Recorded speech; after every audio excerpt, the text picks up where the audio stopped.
So what is up mga bossing?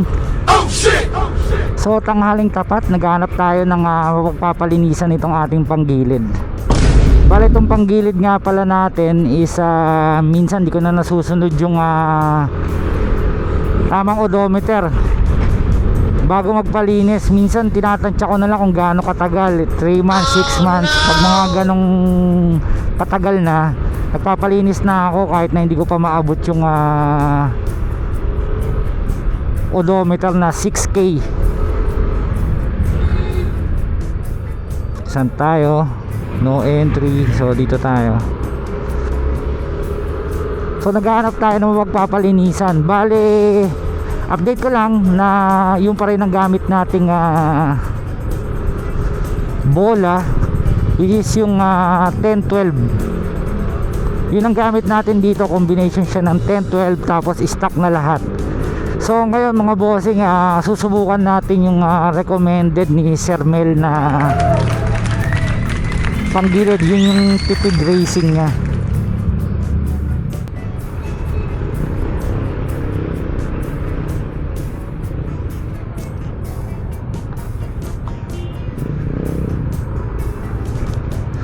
So itong recommendation na nakita ko sa kanya is itong palit bola pa rin tsaka center spring. So kung stock kang stock na bola ni NMAX version 2 is straight 13, so magpapalit tayo ngayon ng straight 12. So ito yung recommendation niya, straight 12 plus 1000 RPM na center spring. So dun sa mga magkakagusto, nandiyan na rin sa description nitong video o nandiyan sa baba yung link kung saan mabibili nyo to. Ito, lilinisan na CVT ni NMAX. Hindi ko na kinuha na malapitan si mechanic para di siya ma-distract. Ito yung old fly ball ni NMAX, yung 10-12, pwede pa yung gamitin. Tapos ito naman yung stock center spring, and yun, according sa source natin kay Sir Mel, straight 12 pag nasa 80 kilos o below 100 kilos ang timbang mo.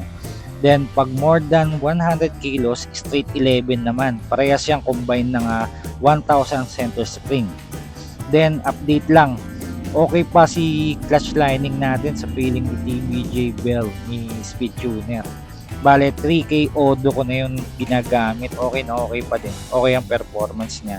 So lahat naman stock, yun lang naman yung mga pinapalitan ko, or yun lang yung mga binago ko. So dun sa 10-12 na combination, okay naman mga boss, wala namang problema, wala naman ako naging problema dun. So gusto ko rin yung performance niya. So since wala tayong content, susubukan natin itong isang recommendation niya, which is yung 1000 tsaka straight 12. So ngayon pupunta tayo ngayon dito sa, saan ba to? Pakatipunan to eh. O Katipunan na nga, Bonnie Serrano corner Katipunan. Pupunta tayo sa testing center.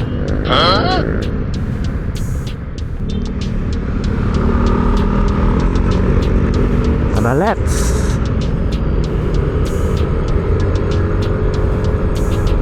So testingin lang natin to mga bossing safe ano lang tayo, safe ride.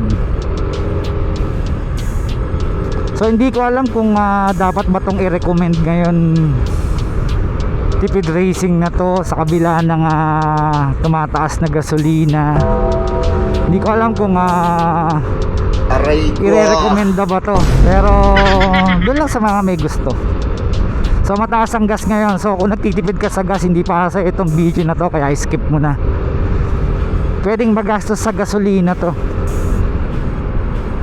So wala nang ibang pinaka the best is kundi yung stock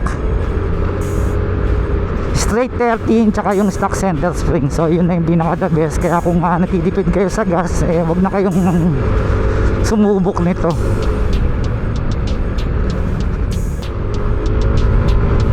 Maganda, medyo dumadamba siya pagka binibigla.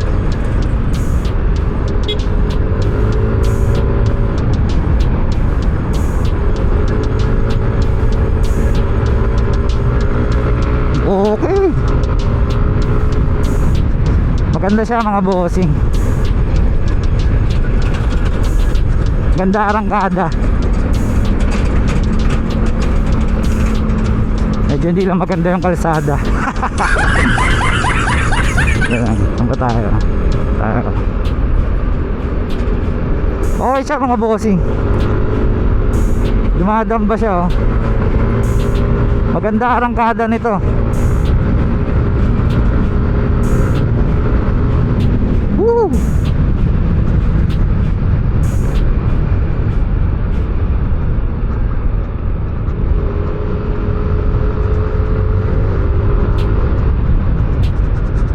Ang uulan, ha.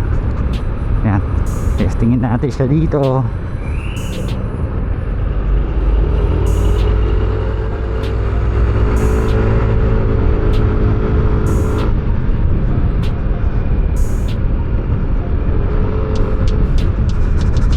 Champion. Maganda to mga boss.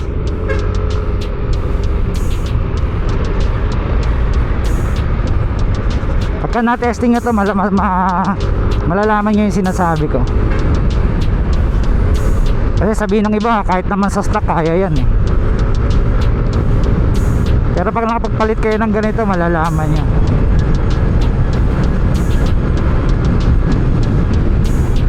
Upal ka ba?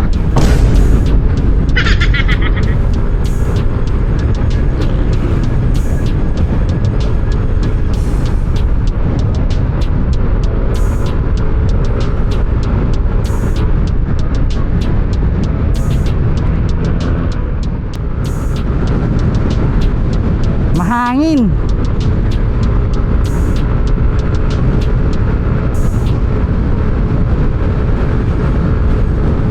Gusto ko dumapa eh, kaso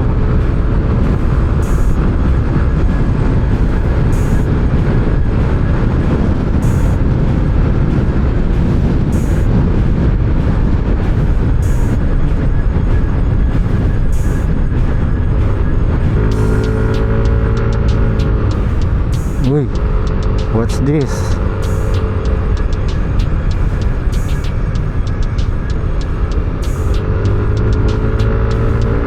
Ganda arangkada na ito. Siguro bigyan ko kayo ng feedback pagdating ng ilang rides namin, kung anong mas okay dun sa dalawa. Pero sa akin, sa nakikita ko, parang mas okay ito. Although okay din naman yung isa, parehas namang okay. Dun sa isa, combination ng bola. Dito naman fly ball tsaka center swing ang pinalitan.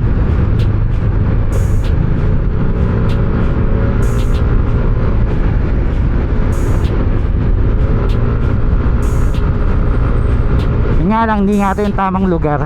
So ako naman, sinubukan ko lang.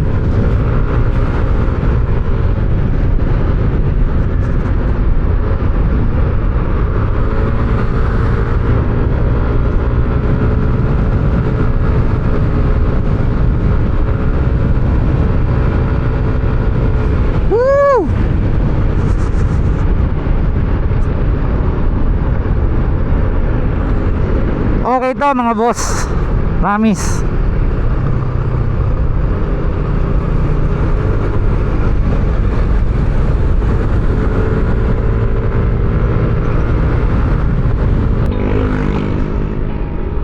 So mga bossing, magbibigay lang ako ng konting feedback dito sa ating bagong upgrade na Tipid Racing powered by Sir Mel. So kung mapapanood mo to, Sir Mel, okay na okay itong recommendation mo. Lagi naman ako nanonood sa iyo eh. So yung una, check yung 10-12 na bola, okay yung recommendation na yon. Tapos itong straight 12 tsaka 1000 RPM is okay na okay din. So kayo na bahala mga bossing kung alin yung magugustuhan o matitripan nyo sa dalawa. Pero para sa akin, mas nagugustuhan ko kung ano siya ngayon. So kung babawiin ko man yung sinabi ko, in the near future gagawin ko ulit ng video yan. So ngayon, ito ang pinaka nagustuhan ko, itong 1000 center spring tsaka straight 12. So bibigay lang ako ng feedback. So para sa akin, okay na okay ito yung arangkada niya. Talagang medyo bumabato siya kumpara sa stock tsaka dun sa 1012.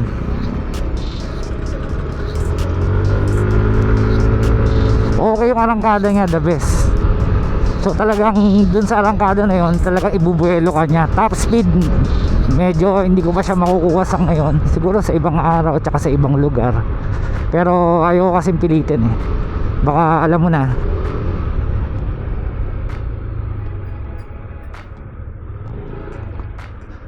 So dun sa mga magkaka-interest, pwedeng yung i-check dyan sa baba yung link nitong mga tipid racing na to. So kay Sir Mel ko din to in-order para kumbaga parang pa-thank you ko na lang din sa kanya kasi nga ginawa ko yung recommendation niya. So until here na lang mga bossing, salamat po sa pagsama. Ingat po lahat, ride safe.